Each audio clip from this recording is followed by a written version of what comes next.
আসসালামু আলাইকুম রহমতুল্লাহি ওয়া বারাকাতুহু। আলহামদুলিল্লাহ আলহামদুলিল্লাহি ওয়া কাফা ওয়া সালামুন আলা ইবাদিহিল্লাযীনা ইসতাফা, আম্মা বা'দ। قال النبي صلى الله تعالى عليه وسلم إني لا أعلم آية لو أخذ الناس بها لكفتهم ومن يتق الله يجعل له مخرجا ويرزقه من حيث لا يحتسب أو كما قال النبي صلى الله تعالى عليه وسلم اللهم صل على سيدنا ومولانا محمد وعلى آل سيدنا ومولانا محمد وبارك وسلم। আমি একখানা হাদিস শরীফ পাঠ করলাম। আল্লাহ রাসূলের এই হাদিসখানা, এই বাণীখানা এমন এক হাদিস যে হাদিসে পাকের মধ্যে সমস্ত সমস্যার সমাধান আল্লাহ রাসূল দিয়েছেন আমাদেরকে। যদি এই একটি মাত্র হাদিসের উপর আমরা আমল করতে পারি, আমাদের জীবনকে এই হাদিসের আলোকে আলোকিত করতে পারি, তো এই হাদিসখানাই যথেষ্ট।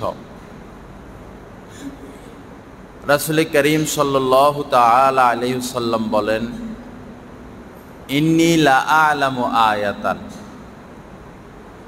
অবশ্যই আমি এমন একটা আয়াত সম্পর্কে জানি,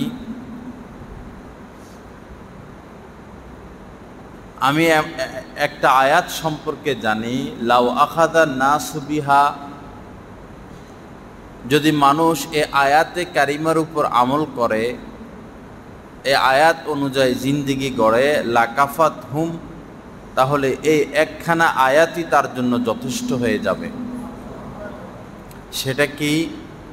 আমাইয়াত্তাকিল্লাহ, আল্লাহ পাক বলেন যে তাকওয়া অবলম্বন করবে, আল্লাহকে ভয় করে চলবে। আমাইয়াত্তাকিল্লাহ, যে আল্লাহকে ভয় করে চলবে, আল্লাহ পাক সমস্ত বিপদ মুসিবত থেকে বের হওয়ার, উদ্ধার হওয়ার এক পথ তার জন্য খুলে দিবেন। ওয়ারযুকুহু মিন হাইসু লা ইয়াহতাসিব, এবং আমাদের যে রিজিকের পেরেশানি,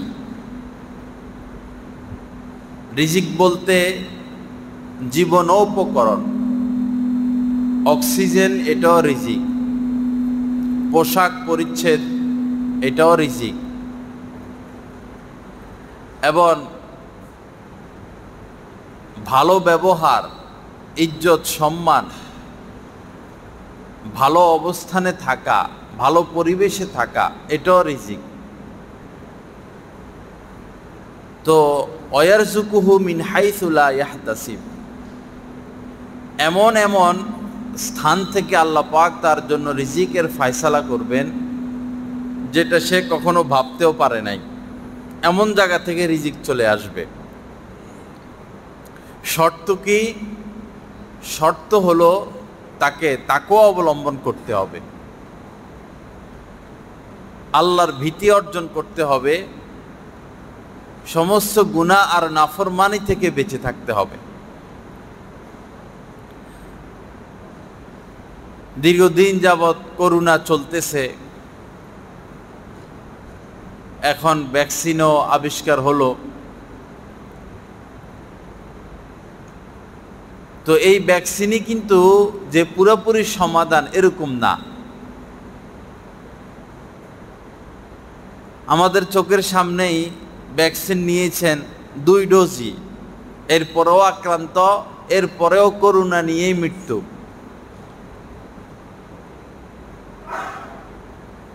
স্বাস্থ্যবিধি বলি, সামাজিক দূরত্ব বলি, ভ্যাকসিন বলি, মাস্ক বলি, এগুলো হলো উসিলা। আসল নাজাত আল্লাহ আর আল্লাহ রাসূলের বাতলানো রাস্তায়। যতক্ষণ আল্লাহ আল্লাহ রাসূলের বাতলানো পথে আমরা আসব না, ততক্ষণ পর্যন্ত আমাদের নিষ্কৃতি নাই, মুক্তি নাই। এক বিপদের উপর আরেক বিপদ আসতেই থাকবে, সবই আমাদের কর্মফল। এক হাদিসে পাকের মধ্যে সুস্পষ্ট ভাষায় আল্লাহ রাসূল বলে দিয়েছেন কোন কাজ করলে কি হবে, কি করলে কি হবে, কি করলে কি হবে না। হযরত আব্দুল্লাহ ইবনে আব্বাস রাদিয়াল্লাহু তাআলা আনহু থেকে বর্ণিত, রাসূল করিম সাল্লাল্লাহু তাআলা আলাইহি সাল্লাম বলেন, যখন মানুষের নিকট থেকে আমানত উঠে যাবে, আমানত অনেক বড় লম্বা বিষয়, সংক্ষেপে বলা হয় আমানত। সন্তান মা বাবার নিকট আমানত, তাকে দ্বীন শিখাতে হবে, তাকে গুনাহ থেকে বাঁচানো শিখাতে হবে, তাকে গুনাহ মুক্ত পরিবেশ দিতে হবে। আমরা তো শুধু অর্থ দেই, অর্থ দিয়ে যাই, বাড়ি গাড়ির ব্যবস্থা করে দিয়ে যাই, এটাও জরুরি, কিন্তু এটার চেয়েও বড় জরুরি হলো তাকে দ্বীন শিখানো, তাকে গুনাহমুক্ত পরিবেশে রাখা, গুনাহমুক্ত রাখা। একজন ছাত্র শিক্ষকের নিকট আমানত, তাকে সঠিক শিক্ষা এবং দীক্ষা দিতে হবে। এভাবে আমানত ব্যাপক। কেউ আপনার নিকট কোনো কথা বললেন, গোপন কথা আপনি প্রকাশ করে দিলেন, আমানতের খেয়ানত হলো। স্বামী স্ত্রীর গোপন বিষয়, গোপন আলোচনা, এটাও আমানতের ন্যায়, এটা অন্যের কাছে বলা যাবে না। তো যখন সমাজ থেকে আমানত উঠে যাবে, আল্লাহ রাসূল বলেছেন, আলকাল্লাহু ফি কুলুবিহিম আর রুবা, তখন আল্লাহ পাক মানুষের অন্তরে ভীতি সঞ্চার করবেন, বিভিন্ন ধরনের ভয়ে ওই মানুষ আক্রান্ত থাকবে।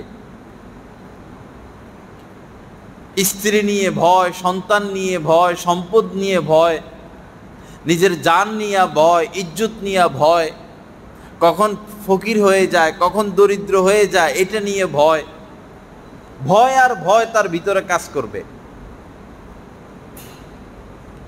এরপরে রাসূল করিম সাল্লাল্লাহু আলাইহি সাল্লাম বলেন, মা ফাশা জিনা ফি কওমিন ইল্লা কাসুরা ফিহিম আল মাউত। যখন জিনা ব্যভিচার ছড়িয়ে পড়বে, ব্যাপক হবে, তখন মানুষের মধ্যে মৃত্যু বেড়ে যাবে। অন্য বর্ণনা এসেছে ওখিজু বিসানাতি, তখন তারা দুর্ভিক্ষে আক্রান্ত হবে। আমরা লক্ষ্য করলে বুঝতে পারবো, করোনায় সবচেয়ে যে রাষ্ট্রগুলোতে মানুষ বেশি মারা গিয়েছে, ওই রাষ্ট্রগুলোর মধ্যে জিনাও বেশি। প্রথম বিশ্বযুদ্ধ, দ্বিতীয় বিশ্বযুদ্ধে যারা মারা গিয়েছিল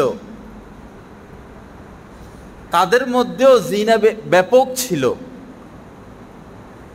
এবং হাদিসে বর্ণিত যে মহাযুদ্ধ সামনে আসতেছে, মহাযুদ্ধের বাণী আল্লাহ রাসূল দিয়ে দিয়েছেন, সেই যুদ্ধেও ওই সমস্ত লোকরাই বেশি নিহত হবে যাদের মধ্যে জিনা ব্যাপক।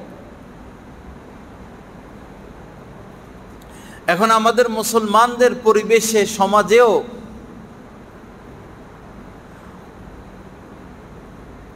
ঘরে ঘরে ব্যাপক হারে জিনা চালু হয়ে গেছে। এক তো এটার কারণ হলো মেয়ে বিয়ের উপযুক্ত হয়, মা বাবা তাকে বিয়ে দেয় না। উচ্চ শিক্ষিত করবে, ডাক্তার বানাবে, ইঞ্জিনিয়ার বানাবে, এদিকে তার যৌবন শেষ হয়ে যায়। শিক্ষা নিষেধ না, তার বিয়ের সময় হয়েছে, তাকে বিয়ে দিয়ে দেন। এখন এটা তার উপর ফরজ, আপনাদের উপর দায়িত্ব।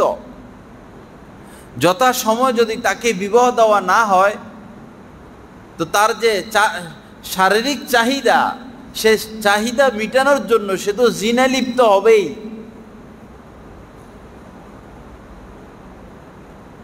25 বছরের পর মেয়েদের গর্ভধারণের ক্ষমতা কমে যায়। একটা সন্তান যদি মায়ের পেট থেকে হৃষ্টপুষ্ট হয়ে আসে, ওটা হৃষ্টপুষ্ট থাকে। দুর্বল হয়ে আসলে ওকে সবল করা বড় মুশকিল। 25 বছরের পর মেয়েরা আর সুস্থ সন্তান, ওই হৃষ্টপুষ্ট সন্তান সাধারণত প্রসব করতে পারে না, দুর্বল হতে থাকে।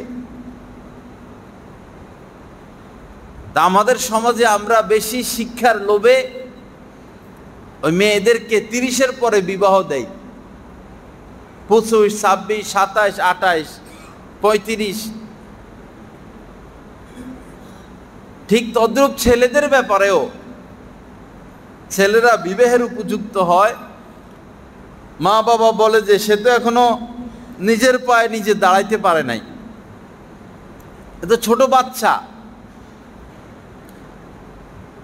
20 হয়ে গেল, 25 হয়ে গেল, এখনো ছোট বাচ্চা।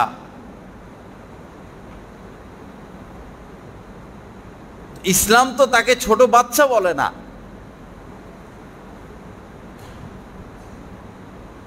এক নারী দর্শন হলো, তো বিচারপতি বিচার করলেন,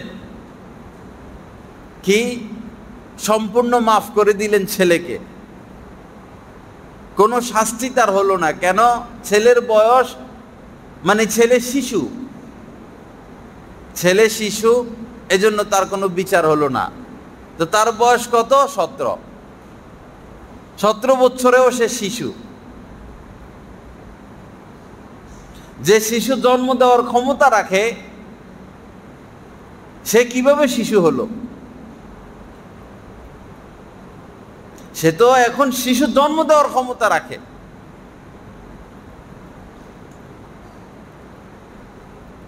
তো যখন এই জিনা ব্যভিচার ব্যাপক হবে, এক তো মৃত্যু বেড়ে যাবে, দ্বিতীয় ভীষণ মারাত্মক দুর্ভিক্ষ, অভাব, অনটনে ওই সমাজের মানুষ আক্রান্ত হবে। এরপরে আল্লাহ রাসূল বলেছেন, যখন মাপে পরিমাপে কম দেওয়া হবে, মাপে পরিমাপে কম দেওয়া হবে, তখন রিজিক উঠে যাবে, রিজিকের বরকত শেষ হয়ে যাবে। যখন ন্যায় বিচার উঠে যাবে, যখন সমাজের মধ্যে ন্যায় বিচার উঠে যাবে, ন্যায় বিচার থাকবে না, তখন রক্তপাত, হত্যা বেড়ে যাবে, রক্তপাত বেড়ে যাবে, খুন বেড়ে যাবে।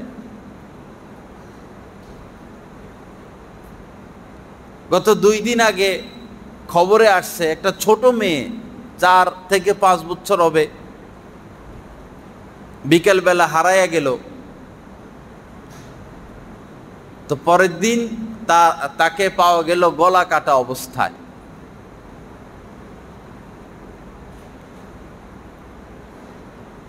তো যারা তাকে জবাই করলো সামান্য অর্থের লোভে, একটা শিশু, নিষ্পাপ বাচ্চা,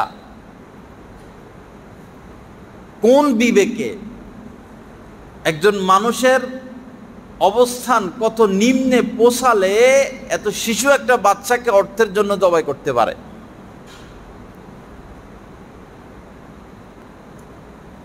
তো যখন ন্যায় বিচার উঠে যাবে তখন রক্তপাত বেড়ে যাবে, কারণ মানুষ দর্শন করবে, বিচার হবে না, খুন করবে, বিচার হবে না, ক্ষমতার লোভে, অর্থের লোভে বড় বড় অপরাধীরা বেঁচে যাবে।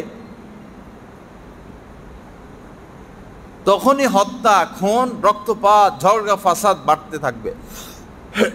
আর এটার বাস্তবতা সমাজে আছে। এরপর আল্লাহ রাসূল বলেছেন, যখন ব্যাপকভাবে ওয়াদা ভঙ্গ করা হবে, ওয়াদা রক্ষা করা হবে না, তখন মানুষের উপরে তার দুশমনকে চাপিয়ে দেওয়া হবে, দুশমনকে গালেব করে দেওয়া হবে।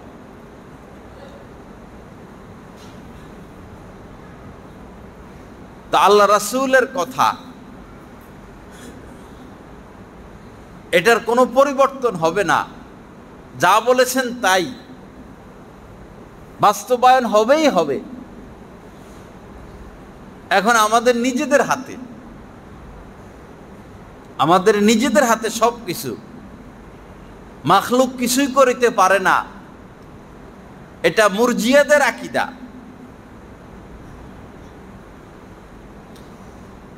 ওই সম্প্রদায়ের আকীদা ছিল, এটা আমাদের আকীদা না। যদি মাখলুক কিছু করতেই না পারে তাহলে মাখলুককে কেন জাহান্নামে দেওয়া হবে, কেন পুরস্কৃত করা হবে? যারা পরীক্ষা দেয় তাদের দুই অবস্থা হয়, হয় সে পাশ করে অথবা সে ফেল করে। পাশ করলে তার জন্য পুরস্কার, ফেল করলে তার জন্য তিরস্কার, পুরস্কার নাই। তো তাকে কেন পুরস্কৃত করা হলো? কারণ সে পড়ালেখা করেছে, পাস করেছে। আর তাকে পুরস্কৃত কেন করা হলো না? সে পড়ালেখা করে নাই। তো পড়ালেখা করছে এটাও তার ক্ষমতা, পড়ালেখা করে নাই ওটাও তার ক্ষমতা। হযরত আলী রাদিয়াল্লাহু তাআলা আনহুকে জিজ্ঞাসা করা হলো, বান্দার ক্ষমতা কি আর আল্লাহর ক্ষমতা কি? এই হাদিস দ্বারাও বোঝা যায় মাখলুকের ক্ষমতা আছে, আল্লাহ মাখলুককে ক্ষমতা দিয়েছেন, কিছু ক্ষমতা দিয়েছেন। হযরত আলী একটা পা উঠালেন রাদিয়াল্লাহু তাআলা আনহু, উঠিয়ে বললেন এটা বান্দার ক্ষমতা।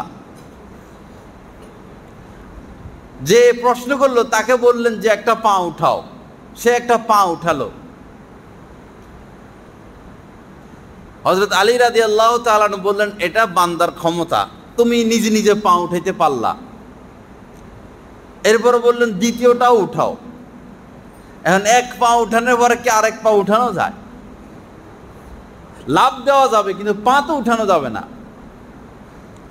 তখন হযরত আলী রাদিয়াল্লাহু তাআলা আনহু বললেন এটা হচ্ছে আল্লাহর ক্ষমতা। ফাআলহামাহা ফুজুরাহা ওয়া তাকওয়াহা, কোরআনের আয়াত। আল্লাহ পাক বান্দাকে পাপ করারও ক্ষমতা দিয়েছেন, আবার তাকওয়া অবলম্বনের ক্ষমতা দিয়েছেন। তো যারা পাইকারিভাবে এই কথা বলে থাকেন মাখলুক কিছু করিতে পারে না, তাদের এই কথা সঠিক না।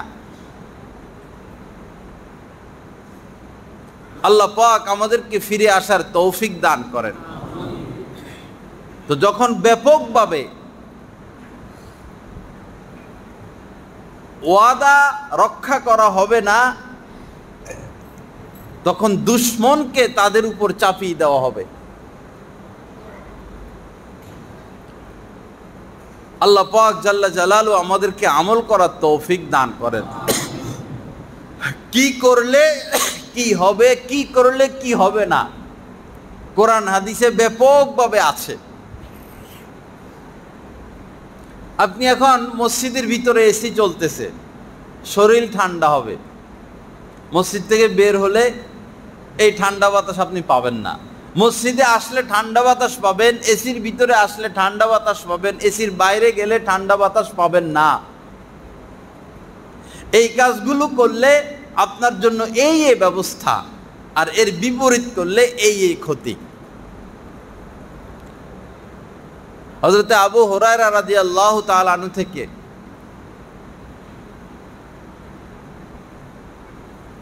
হযরত আবু দারদা রাদিয়াল্লাহু তাআলা আনহু থেকে একটা হাদিস বর্ণিত আছে, মিশকাত শরীফের হাদিস। আল্লাহ রাসূল বলেন যে আল্লাহ পাক বলেছেন হাদিসে কুদসি, ইন্নী আনাল্লাহ, নিশ্চয় আমি আল্লাহ, লা ইলাহা ইল্লা আনা, আমি ব্যতীত কোনো ইলাহ নাই। আমি সমস্ত বাদশাদের বাদশা।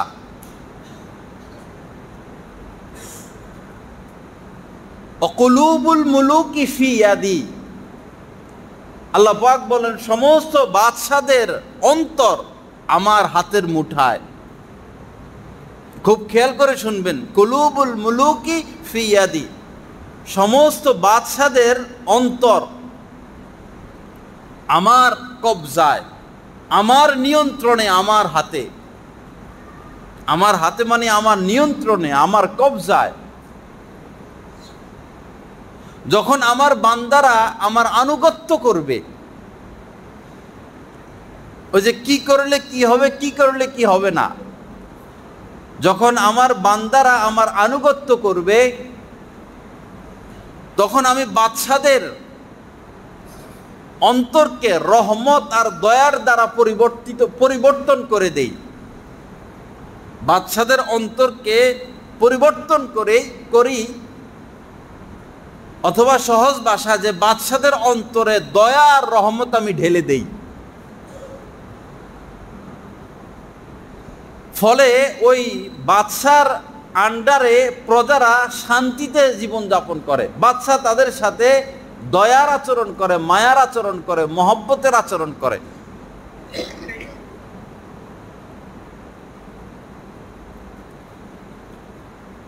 আল্লাহ পাক বলেন, যখন আমার বান্দারা আমার সাথে নাফরমানি করে, আমার বান্দারা আমার নাফরমানি করে, আমার অবাধ্য হয়, তখনও আমি বাদশাদের অন্তরকে পরিবর্তন করে দেই।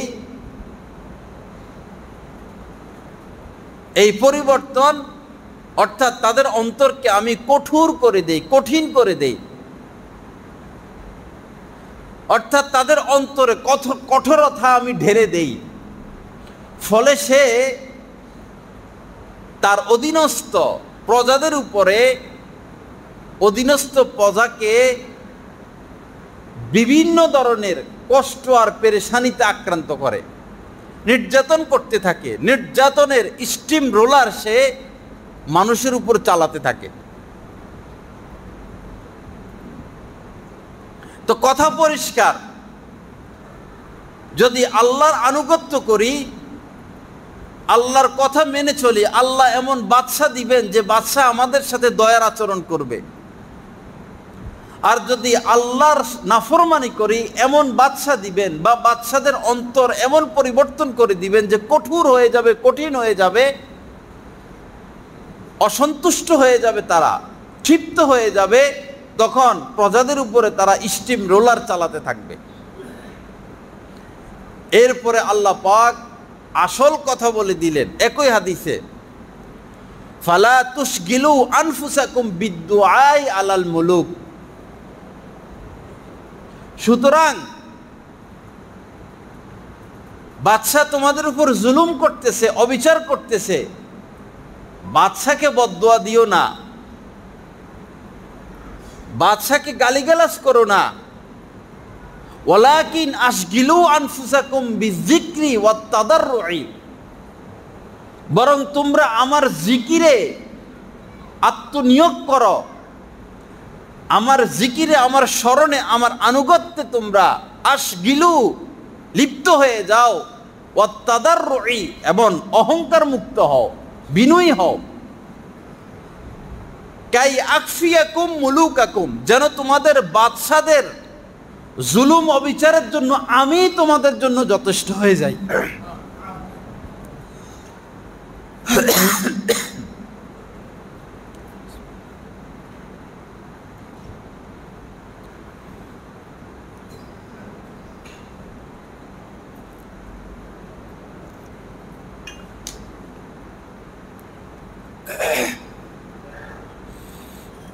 আল্লাহ পাক জাল্লা জালালু আমাদেরকে আমল করার তৌফিক দান করেন। তো কিসে লিপ্ত হতে বলছেন? আশগিলু আনফুসাকুম বিযিকরি ওয়াত তাদাররুই, দুইটা কথা বলেছেন।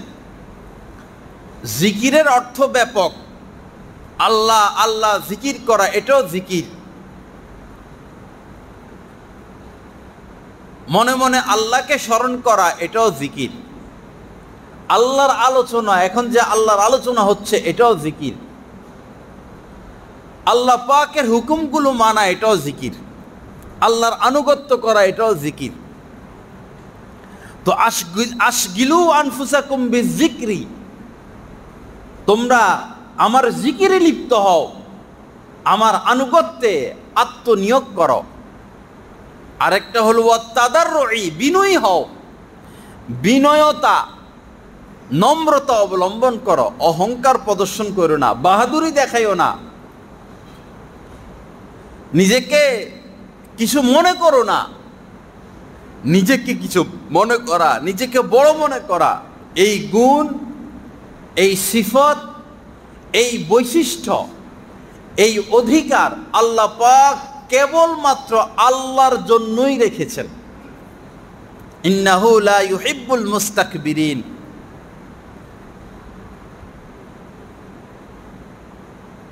আল্লাহ পাক জাল্লা জালালু যারা অহংকার প্রদর্শন করে তাদেরকে পছন্দ করেন না। ওয়ালাহুল কিবরিয়াউ ফিস সামাওয়াতি ওয়াল আরদ, আল্লাহ পাক বলেছেন যে আসমান এবং জমিনে এই বরত্বের অধিকার, এই আমিত্বের অধিকার, নিজেকে বড় মনে করার এই অধিকার কেবলমাত্র আল্লাহ পাকের জন্য। তাহাজ্জুদ, 2-4 রাকাত তাহাজ্জুদ পড়ে একটু ইবাদত বন্দিগি করে নিজেকে আল্লাহওয়ালা ভাবার সুযোগ নাই।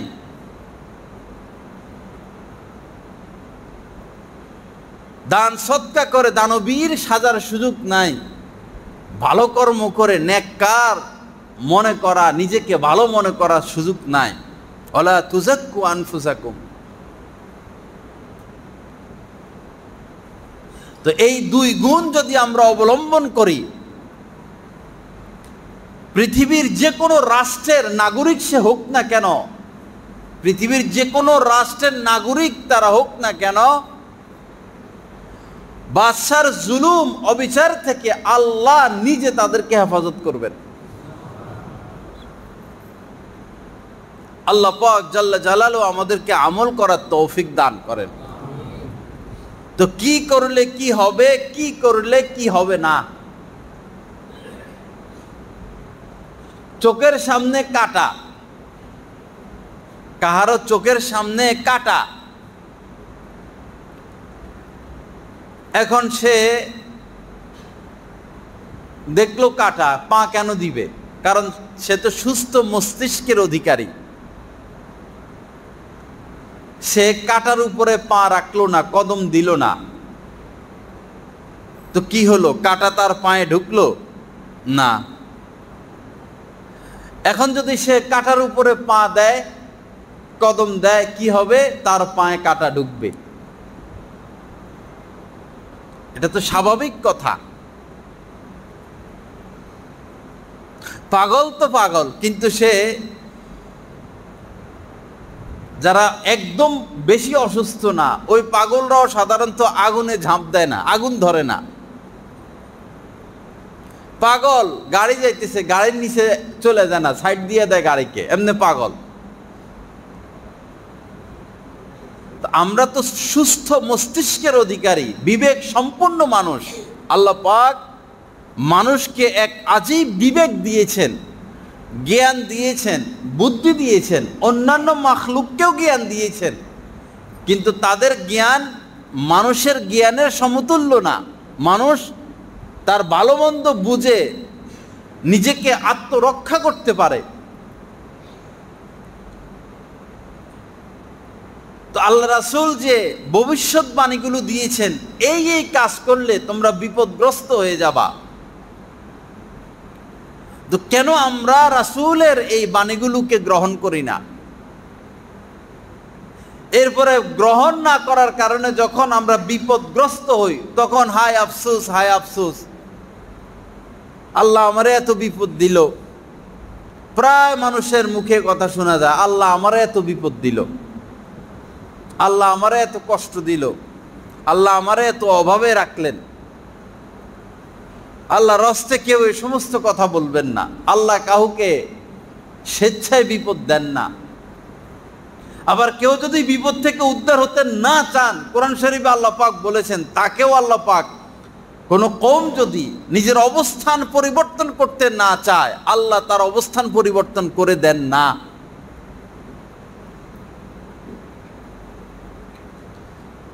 আপনার কাছে চায় না কেউ, আপনার কাছে চায় না, আপনি কি তাকে 10 কোটি টাকা দিবেন? আপনার মহল্লার মানুষ বা আরেক দেশের মানুষ আপনার কাছে কিছু চায় না, আপনারে ডাকে না, আপনারে চিনে না, আপনারে মহব্বত করে না, আপনি তার হাতে 10 কোটি টাকার বান্ডিল দিবেন, চেক দিবেন? দিলেও তো এটার কোনো দাম নাই, কদর নাই। তো আল্লাহর কাছে চাইতে তো হবে। নিজের অবস্থান পরিবর্তনের জন্য আল্লাহর কাছে চাইতে হবে, চেষ্টা তদবির করতে হবে। যুদ্ধের ময়দানে যুদ্ধ রাসূলও করেছেন। যুদ্ধের আগে আল্লাহ রাসূল দোয়া করতেন, আগ মুহূর্ত দোয়া করতেন, ওই অবস্থায়ও দোয়া করতেন। শুধু যে দোয়া করতেন তা না, যুদ্ধও করতেন। এবং তিনি যুদ্ধের পোশাক তো একটা পরলেও হয়। এক যুদ্ধে আল্লাহ রাসূল উহুদের যুদ্ধে 2টা লোহার পোশাক পরেছেন, ডবল। তো উপকরণ গ্রহণ করা, একটা ব্যবস্থা করা, উদ্যোগ নেওয়া, এটা নিষেধ না, বরং এটা শরীয়ত সম্মত। আজমিলু ফিত তলাব ওয়া তাওয়াক্কাল আলাল্লাহ। একটা কাজ, ভালো কাজ, ব্যবসা বা সামাজিক একটা কাজ, কল্যাণজনক একটা কাজ আপনি করবেন, উদ্যোগ নেন, সুন্দর উদ্যোগ নিব, কাজ করব সুশৃঙ্খলভাবে, কিন্তু ভরসা করব আল্লাহ পাকের উপরে। দিবেন আল্লাহ, ভরসা আল্লাহর উপরে। যে অমুক ব্যবসা করি কোটিপতি হয়ে যাব, এরকম না। পরে টাইটানিকের মতো হবে যে এই জাহাজের কিছু হবে না। এটা এত বড় জাহাজ, সমুদ্রে কোনোদিন ডুববে না, ইনশাআল্লাহ বলে নাই। এরপরে সামান্য ওই বরফের সাথে আঘাত লাগে শেষ।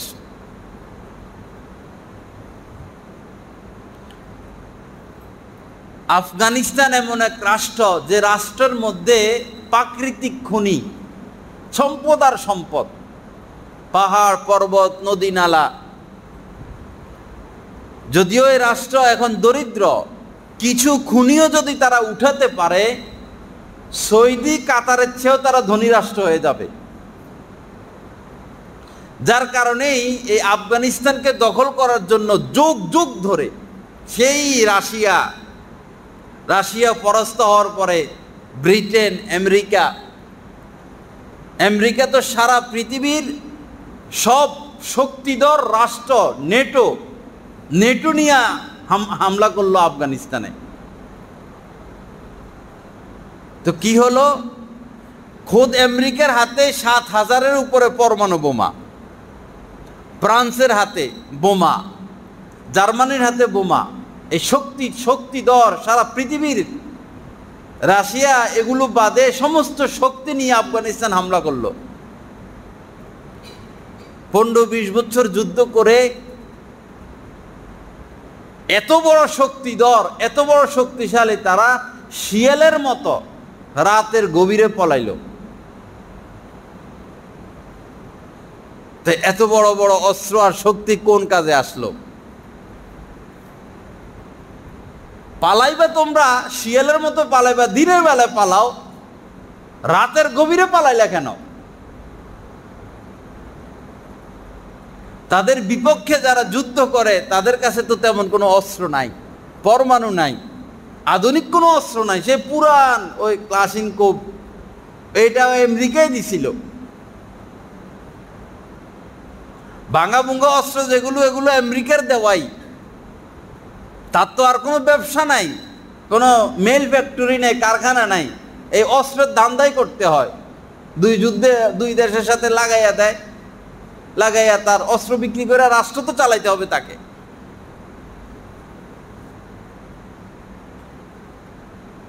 তো ভরসা আল্লাহর উপরে, এত বড় বড় অস্ত্র কোন কাজে আসলো?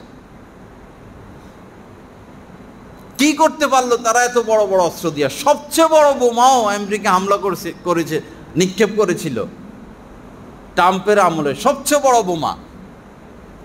কি হলো? পত্রপত্রিকা তো আমরা সারা বছর পাইতাম, তালেবান 100 জন মারা গেছে, তালেবান 300 জন মারা গেছে, তালেবান 200 জন মারা গেছে। আমেরিকার সৈন্য মারা যাওয়ার খবর তো আসতো না। এখন পলাইলো কে? আর মিডিয়াগুলো কার চামচামি করলো? তো ভরসা করতে হবে আল্লাহ পাকের উপরে। ঈমান এমন জিনিস, আল্লাহ পাক কোরআনে কারীমের মধ্যে বলেছেন, ওয়াইন তাসবিরু ওয়া তাত্তাকু, যদি তোমরা ধৈর্য ধারণ করো এবং তাকওয়া অবলম্বন করো, ওয়াইন তাসবিরু ওয়া তাত্তাকু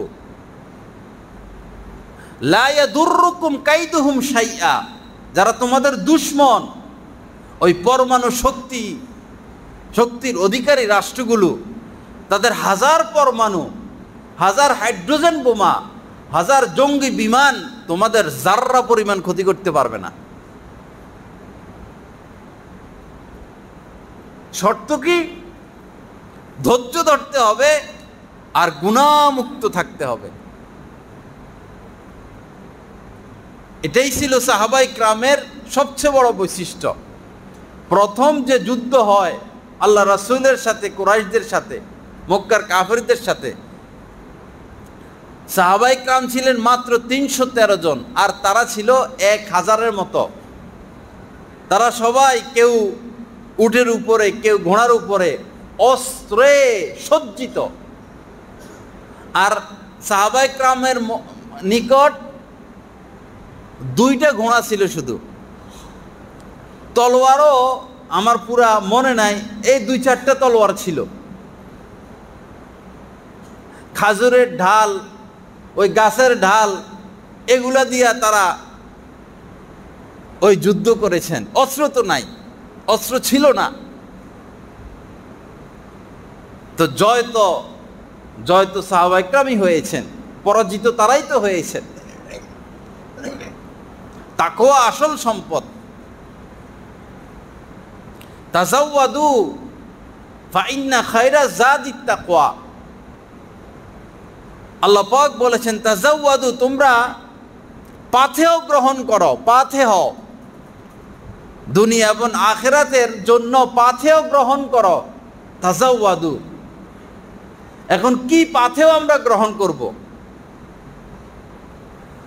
আল্লাহ পাক বললেন ফাইন্না খায়রা যাদিত তাকওয়া, শ্রেষ্ঠ পাথেয় হচ্ছে তাকওয়া। শ্রেষ্ঠ পাথেয় সর্বক্ষেত্রে তাকওয়াই হচ্ছে শ্রেষ্ঠ পাথেয়। আসুন সেই তাকওয়া আমরা অবলম্বন করি, বেশি ছুটাছুটি না করি। এক হাদিসে পাকের মধ্যে আরো স্পষ্ট ভাষায় আল্লাহ রাসূল বলে দিয়েছেন, সেই আগের কথায় কি করলে কি হবে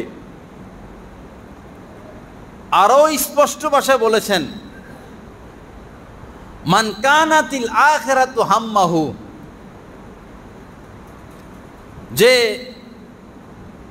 জ্ঞানী মানুষ, বিচক্ষণ মানুষ কেবলই আখিরাতকে টার্গেট করবে, আখিরাতকে উদ্দেশ্য বানাবে।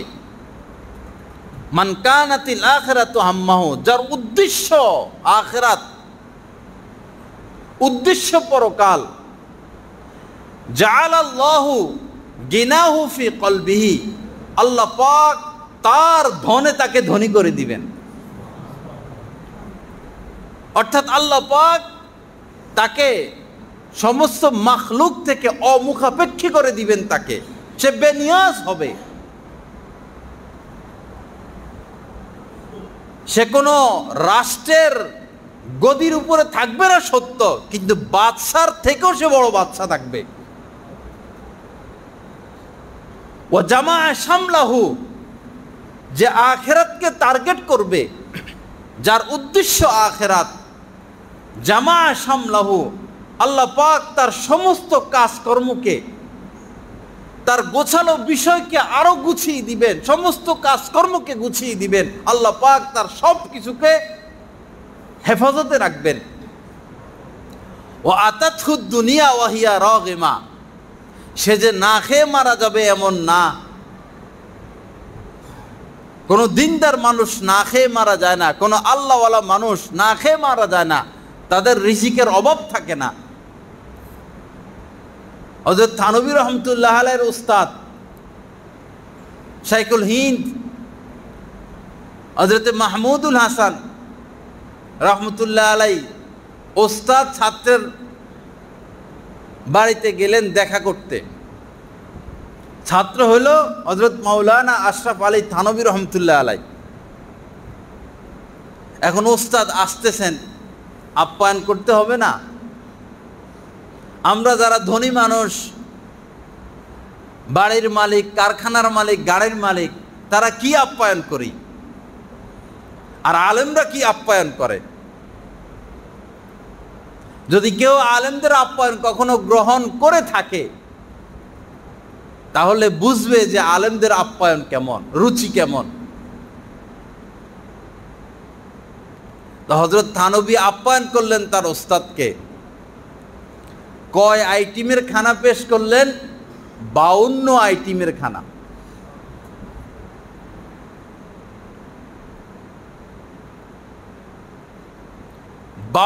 আইটেম খানা পেশ করলেন তার ওস্তাদের সামনে। এটা অপচয় না। ফালিউক্রিম যায়ফাহু, আল্লাহ রাসূল বলেছেন যে আল্লাহ এবং আখিরাতের প্রতি বিশ্বাস রাখে, সে যেন তার মেহমানের আপ্যায়ন করে, কদর করে, সম্মান করে।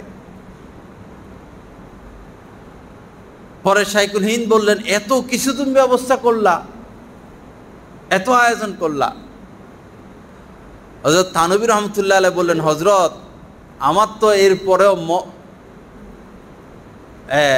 মন ভরল না, আমার তো মন ভরে নাই, আমি তো আরো অনেক কিছু করতে চেয়েছিলাম।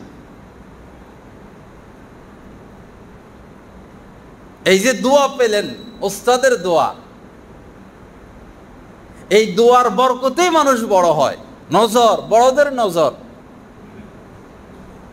অবতাগু ইলাইহিল উসিলা, আল্লাহকে পাওয়ার জন্য উসিলা তালাশ করো, বাহানা তালাশ করো।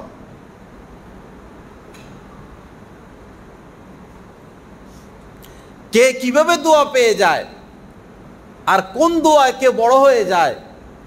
আব্দুল্লাহ ইবনে আব্বাস রাদিয়াল্লাহু তাআলা আনহু ছোট ছিলেন রাসূলের জামানায়, রাসূলের চাচাতো ভাই, ছোট ছিলেন, অথচ তিনি রইসুল মুফাসসিরিন, শ্রেষ্ঠ এই উম্মতের শ্রেষ্ঠ মুফাসসির, সবচেয়ে বেশি তিনি তাফসির বুঝেছেন কোরআনে কারীমের, তিনি হচ্ছেন আব্দুল্লাহ ইবনে আব্বাস রাদিয়াল্লাহু তাআলা আনহু। তিনি তো রাসূল থেকে, রাসূলের জামানা ছোট ছিলেন। হযরত ওমর রাদিয়াল্লাহু তাআলা আনহু আব্দুল্লাহ ইবনে আব্বাস থেকে কোরআনের তাফসির জিজ্ঞাসা করতেন, অথচ রাসূলের জামানাতে তিনি ছোট ছিলেন, বাবু ছিলেন। কিভাবে এত বড় হলেন? এত বড় সম্পদ, এত বড় দৌলত, রইসুল মুফাসসিরিন কিভাবে তিনি হলেন? একটু দোয়া, একটু নজর পেয়েছেন, দোয়া পেয়েছেন। কিভাবে? রাসূল ইস্তেঞ্জায় গেলেন, প্রাকৃতিক ডাকে সাড়া দিলেন, রাসূল তাকে কিছু বলেন নাই, সে নিজ থেকে অজু ইস্তেঞ্জা করতে যা যা লাগে, পানি, বদনা, আরও যা যা প্রয়োজন, তা নিয়ে যে পথ দিয়ে আল্লাহ রাসূল আসবেন সেই পথে দাঁড়াই আছেন। রাসূল বলেন নাই? তো তার এই খেদমত, তার এই চৌকান্নটা, তার নিজের থেকে উদ্যোগের কারণে সে রাসূলের দৃষ্টি আকর্ষণ করেছেন। আল্লাহ রাসূল এত খুশি হয়েছেন, খুশি হয়ে আল্লাহ রাসূল তাকে দোয়া দিয়েছেন, আল্লাহুম্মা আল্লিমহুল কিতাব, আল্লাহ আপনি তাকে কিতাবের ইলম দান করেন। ওই নজর, ওই দোয়ার বরকতে তিনি রইসুল মুফাসসিরিন হয়ে গেলেন। এজন্যই সোহবত। আমরা তো শুধু পড়াই মাদ্রাসায়, মাদ্রাসায় পড়াই, দেখা যায় আমাদের ছেলেরা নামাজও পড়ে না। শুধু পড়া আর পড়ানির মধ্যে সফলতা নয়, সফল তো যারা হয়েছেন এই বড়দের সোহবত আর নজর দোয়ার বরকতে হয়েছেন। তো যা হোক, কথা আমি শেষ করতেছি, এই হাদিসখানা শেষ করি যে আতাতহু দুনিয়া ওয়াহিয়া রাগিমা, যারা কেবলই আখিরাতকে উদ্দেশ্য করবে, মান কানাতিল আখিরাতু হাম্মাহু, যারা আখিরাতকে টার্গেট বানাবে, আখিরাতকে উদ্দেশ্য করবে, আতাতহু দুনিয়া ওয়াহিয়া রাগিমা, দুনিয়া তাদের কাছেও আসবে কিভাবে? ছোট হয়ে, লাঞ্ছিত হয়ে, নিকৃষ্ট হয়ে, নিজে ছোট হয়ে। তো তাদের তিন সম্মান। এক সম্মান হলো যে আল্লাহর ধনে তারা ধনী হবে, আল্লাহ তাদের সমস্ত যত বিষয় আছে আল্লাহ নিজে ব্যবস্থা করে দিবেন, আয়োজন করে দিবেন, হেফাজত করবেন, এবং দুনিয়া নিকৃষ্ট আকারে তাদের কাছে উপস্থিত হবে। পক্ষান্তরে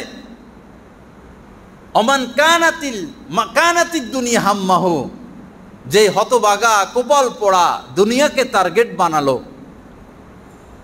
আমাকে মন্ত্রী হতেই হবে, আমাকে ওই পদে যাইতেই হবে, বাড়ি বানাইতেই হবে, কোটিপতি হইতেই হবে, এই করতেই হবে, সেই করতে হবে, যে এই কপাল পোড়া দুনিয়াকে, শুধু দুনিয়াকে টার্গেট বানালো, জাআলাল্লাহু ফাকরাহু বাইনা আইনাইহি, আল্লাহ পাক তার দুই চোখের সামনে দারিদ্রতা ঢেলে দিবেন।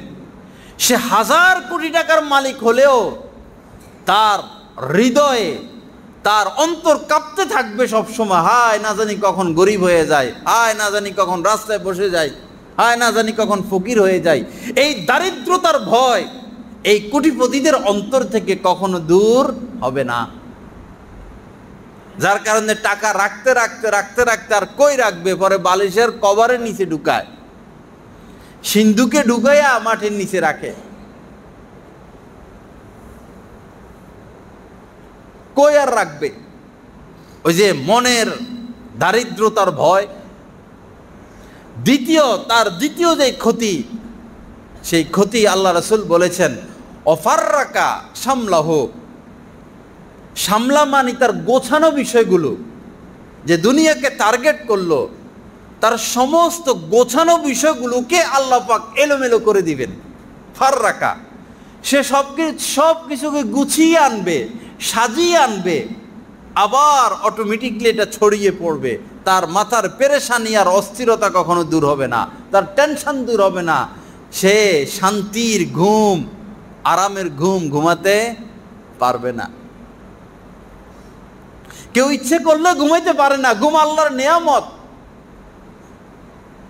আপনি ঘুমের ওষুধ খেয়ে ঘুমাবেন কয়দিন, এরপরে তো সব চলে যাবে, ডাক্তার আপনাকে আর ঘুমের ওষুধ দিবে না, আর ওইটার কার্যকারিতাও আস্তে আস্তে থাকবে না। তো তার তৃতীয় নাম্বার ক্ষতি হলো যে, প্রথম ক্ষতি হলো তার চোখের সামনে দারিদ্রতা ঢেলে দিবেন, সে দারিদ্রতা ছাড়া আর কিছু চোখে দেখবে না।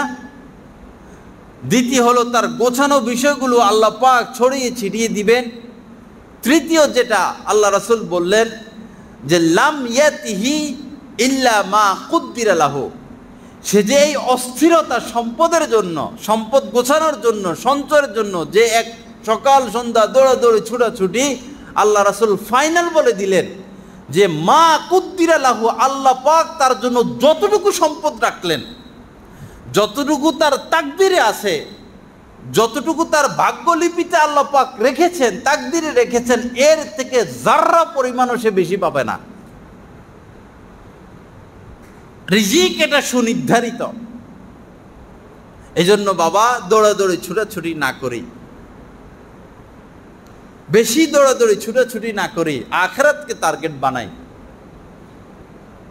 শান্তির জিন্দেগি গ্রহণ করি, নিরাপদ জিন্দেগি গ্রহণ করি, ইজ্জত সম্মানওয়ালা জিন্দেগি গ্রহণ করি, অন্যের সমালোচনায় না যাই, অন্যের গীবত শেখাইতে না যাই, নিজের সমালোচনা করি, নিজের আত্মসমালোচনা করি,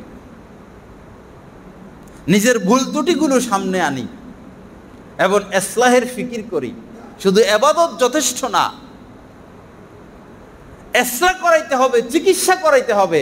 ফামান আমানা ওয়া আসলাহা, ঈমান আনলো, এটার মধ্যে নেক আমল ঢুকে গেছে, আরেকটা রয়ে গেল ওয়া আসলাহা, চিকিৎসা করালো নিজের যে সমস্ত ভুল ত্রুটি আছে এগুলো চিকিৎসা। এটা ফরজে আইন। সেজদার উপর সেজদা মারলে শুধু আল্লাহকে পাওয়া যাবে না, হজের উপর হজ, জাকাতের উপর জাকাত, ইবাদতের উপর ইবাদত, এটার দ্বারা নেকি পাওয়া যাবে, আল্লাহকে পাওয়া যাবে না, আল্লাহর হওয়া যাবে না।